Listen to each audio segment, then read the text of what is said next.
नमस्ते, कैसे हैं आप सभी? उम्मीद करता हूँ कि अच्छे होंगे। आज की क्लास आप सभी के लिए काफ़ी महत्वपूर्ण क्लास है। इस क्लास में कक्षा 10th का एसएसटी का वीवीआई ऑब्जेक्टिव क्वेश्चन बताऊँगा, जो काफ़ी महत्वपूर्ण क्वेश्चन है और इसमें सभी में से क्वेश्चन है।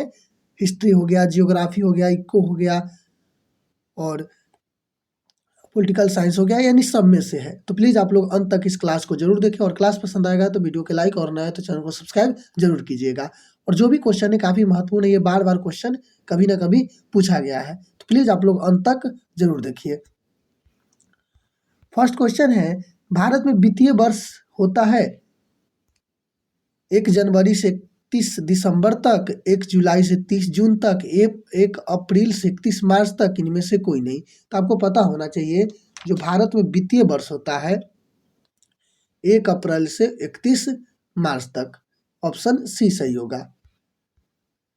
क्वेश्चन नंबर 2 है, विद्युत क्षेत्र में जल की उपस्थिति के कारण ही पृथ्वी को कहते हैं उजला ग्रह, नीला ग्रह, लाल ग्रह, हरा ग्रह। तो आपको पता है कि पृथ्वी पर अधिक क्षेत्र में जल है, तो इसलिए इसे हम क्या कहते हैं? तो नीला ग्रह कहते हैं।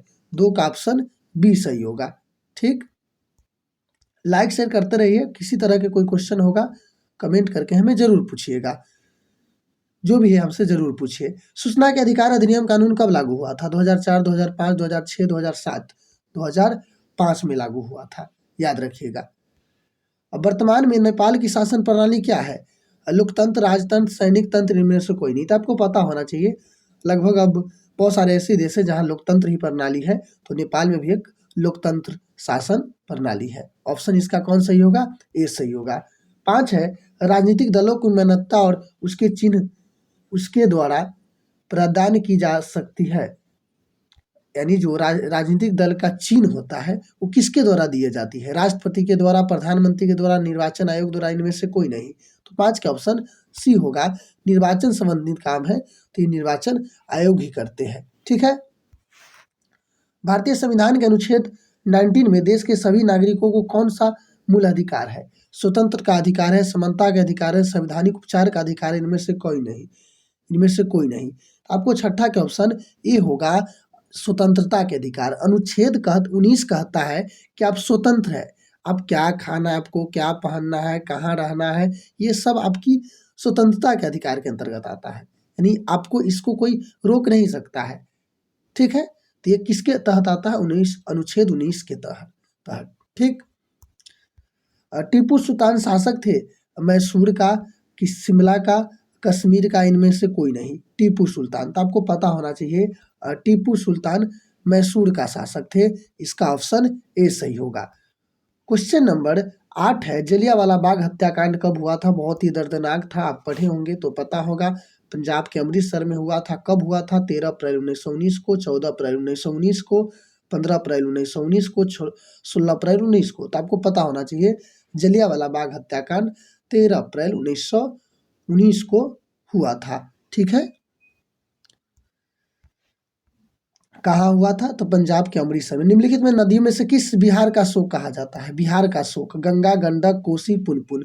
तो कोसी नदी को बिहार का शोक कहा जाता है कि यहाँ बाढ़ आने से वहाँ के लोगों को बहुत सारे नुकसान होता है। सिखों के 10वें और अंतिम गुरु श्री गोविंद सिंह का जन्म स्थान बिहार के किस नगर में है? मुंगेर, खगड़िया, पटना, इसमें इनमें से कोई नहीं।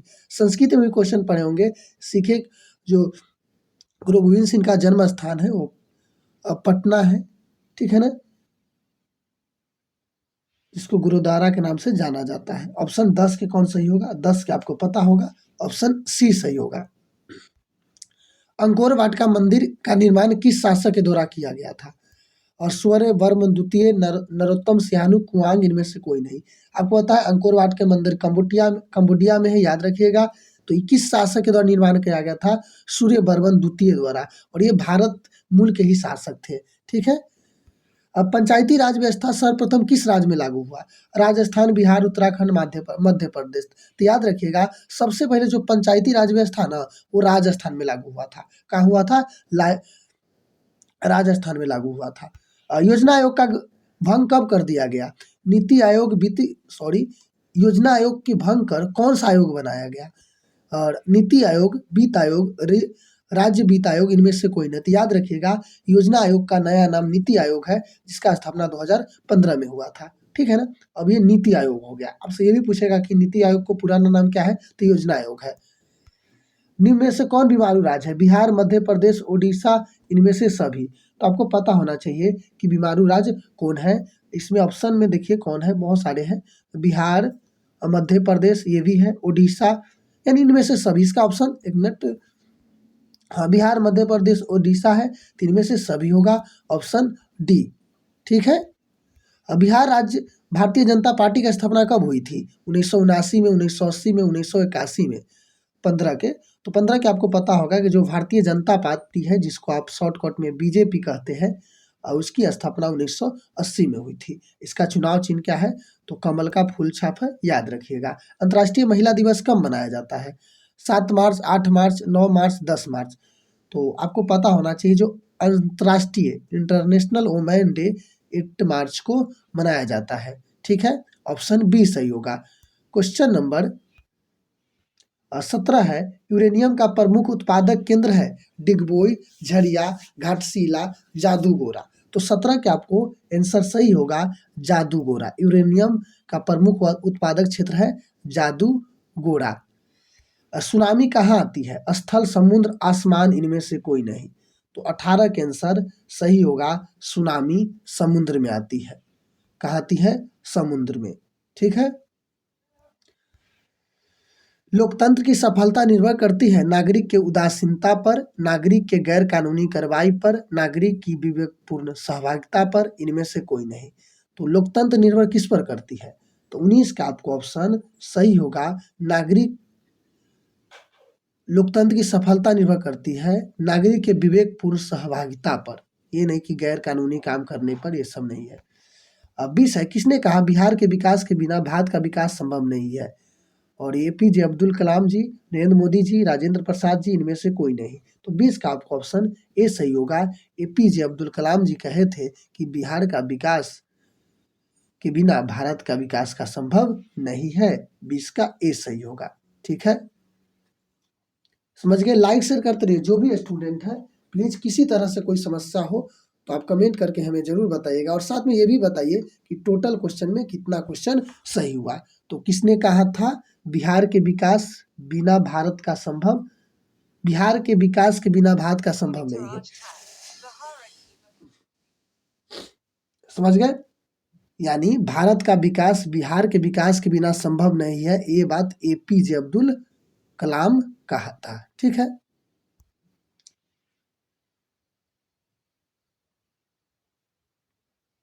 लाइक शेयर करते रहिए प्लीज। जो भी स्टूडेंट है, लाइक शेयर करते रहिए। अगला क्वेश्चन देख लेते हैं। बोलिविया में संघर्ष का मुख्य कारण क्या था?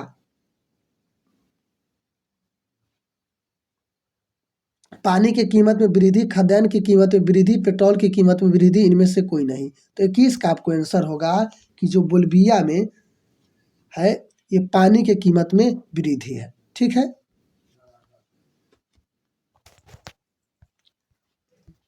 अब 22 है, भारत के राष्ट्रीय पक्षी है? कबूतर, हंस, मोर, तोता।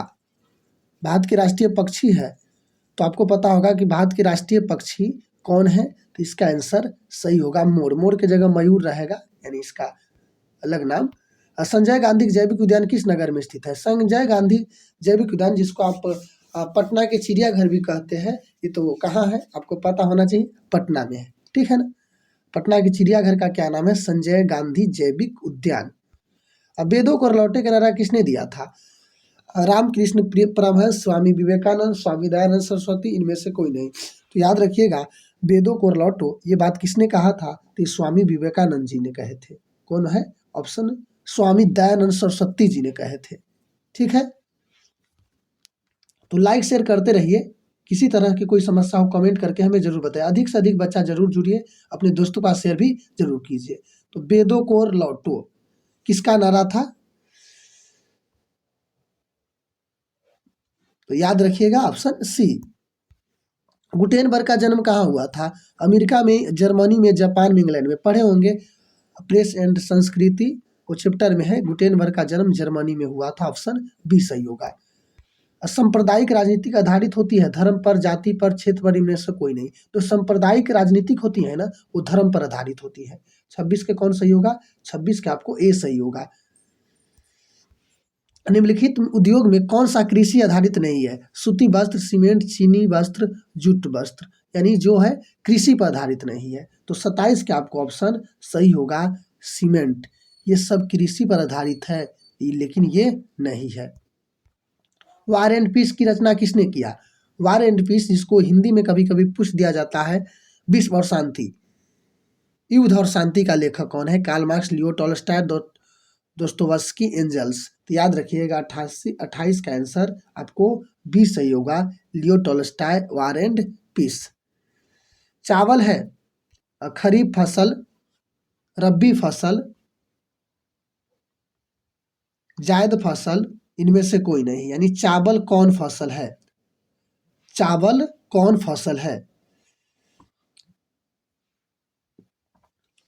खरीफ, रबी, जायद, इनमें से कोई नहीं। तो याद रखिएगा यह खरीफ फसल है, ऑप्शन ए सही होगा।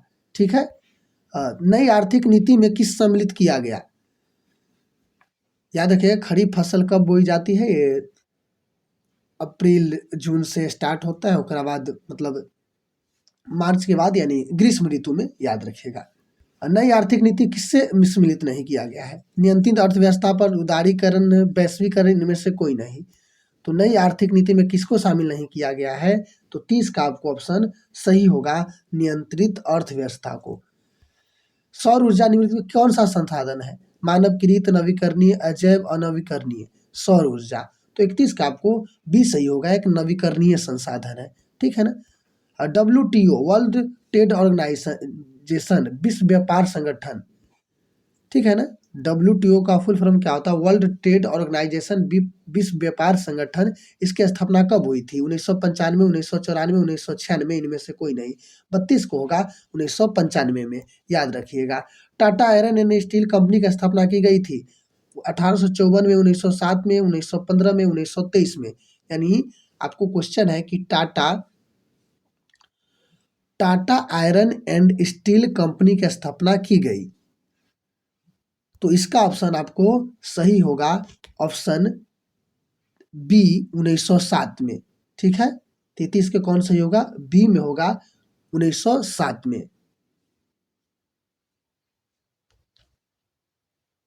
और यहाँ जमशेदपुर झारखंड में इसकी स्थापना की गई थी। ठीक है। अब पूरे अगर डेट पूछा जाएगा तो याद रखिएगा शायद 25 अगस्त को।